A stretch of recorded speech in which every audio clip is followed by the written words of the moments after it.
The ultimate news portal for the Philadelphia Phillies is on the air, bringing you everything about Philly's most traditional franchise. Stay tuned for behind-the-scenes trade rumors and analysis of the big plays because our bulletin starts right now. 9 straight wins, down 4 runs in the 9th inning, and a decision buried in the transaction wire that nobody was supposed to notice.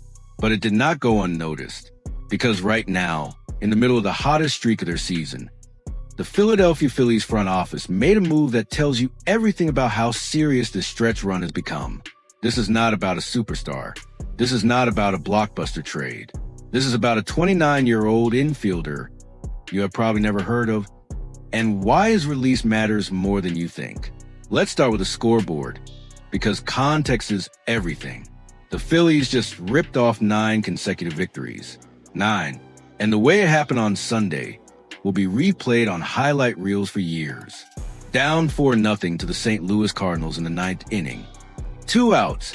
Sees on the brink of a gut punch loss. Then Kyle Schwarber steps in. 2-run walk-off home run. Game over.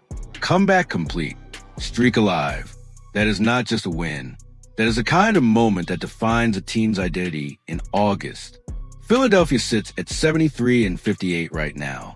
They are the second wild card team in the National League, 2 games back of the Chicago Cubs for the first wild card spot, 3 games back of the Atlanta Braves for first place in the NL East. This is playoff math, and every single transaction from here on out gets filtered through one question. Does this help us win in October? That brings us to Luke Ritter. Before the Phillies even landed in Seattle to open a 3-game series against the Mariners at T-Mobile Park, Reading released him. Just like that. Gone. Now here's where the story gets interesting, because Ritter's journey is a window into how brutal the minor league grind really is, and how ruthless roster management becomes when a team is fighting for its playoff life. The Phillies signed Ritter to a minor league deal back on June 14th. He had just been cut loose by the Detroit Tigers. Before Detroit, it was the Los Angeles Angels, who released him back in March. Before that, it was 7 seasons in the New York Mets organization after they drafted him in the 7th round back in 2019 out of Wichita State. For different organizations. 0 major league at-bats. Not 1 single game in the big leagues. Not with the Mets. Not with the Angels. Not with the Tigers. Not with the Phillies. Let that sink in for a second. With Reading, Ritter posted a slash line of 235, 350, 349, 3 home runs, 8 doubles, 23 RBI in 45 games. Solid numbers for organizational depth, not numbers that scream, call him up. And in a system fighting for a playoff spot, there's no room for solid. There's only room for impact. This is the part fans do not see on SportsCenter.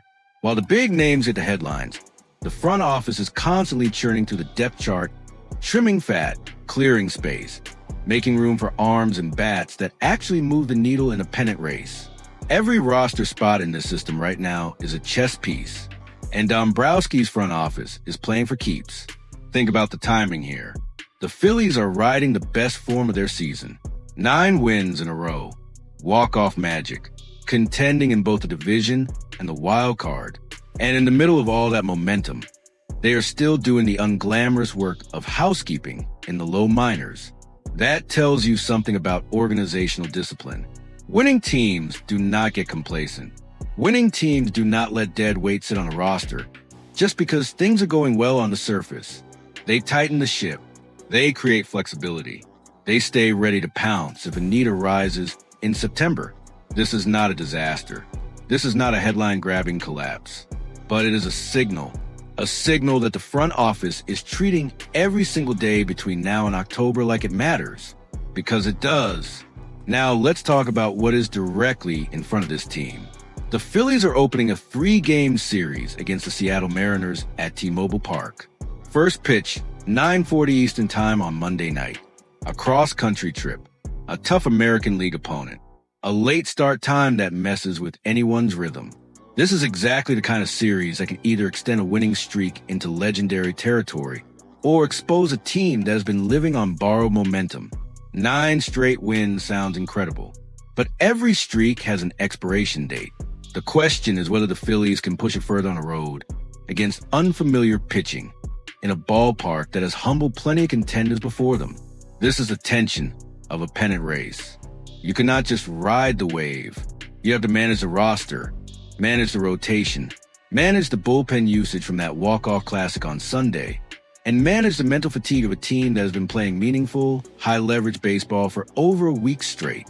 Every game right now carries playoff weight. Every out matters. Every roster decision, even one as small as releasing a Double-A infielder who never sniffed the majors, becomes part of a larger strategy. So here's the real question, and this is where Phillies Nation needs to weigh in. With the Cubs just 2 games ahead for first wild card, and the Braves 3 games ahead in the division, how aggressive should this front office get before the season ends? Do you stand pat and trust the chemistry of a team that just won 9 straight? Or do you push every single lever, use every transaction, no matter how small, to squeeze out any competitive advantage possible? Because right now, this front office is choosing option 2. They are not sitting on their hands just because the wins are piling up. They are actively managing the fringes of the roster, while the stars carry the load on the field. Some fans will call that smart, disciplined roster. Their fans will call it distraction, a move that barely matters in the grand scheme, when the real conversation should be about who gets called up in September, not who gets cut in the low minors. Where do you land on that? Do you trust Dombrowski's front office to sweat every single detail, even the ones that never make it to a highlight reel? Or do you think this energy should be spent entirely on the guys who can actually impact a playoff roster? Drop your take in the comments, because this Phillies team is about to enter the most important 6 weeks of their season, and every move, big or small, is going to be dissected. The next 3 games in Seattle will tell us a lot. Can this pitching staff hold up against an AL lineup that has given contenders fits all year? Can Schwarber keep riding this heater at the plate? Can this bullpen, which has been asked to close out dramatic finishes, hold its composure on the road? The stretch run has officially begun. 9 wins in a row is not a fluke. It is a statement. But statements only matter if you back them up. If the Phillies want to close the gap on Atlanta and hold off Chicago for that wild card spot, every single day matters. Every transaction matters. Every game in Seattle matters. This is a time of year when contenders separate themselves from pretenders. The Phillies have shown flashes of both this season, but right now, in this moment, they look like a team that knows exactly what it is doing. If you want to be locked in for every twist of this playoff race, if you want the inside breakdown on every trade, every call-up, every roster move as this team fights for October, you know what to do. Hit that subscribe button right now, because the moves are only going to get bigger from here, and you do not want to be scrambling for context when the Phillies make their next big swing. Turn on notifications. Drop your prediction for the Seattle series in the comments. Do the Phillies make it 10 straight? Or does the road finally catch up with them? Phillies Nation, let's hear it. The stretch run is here, and this team is not slowing down.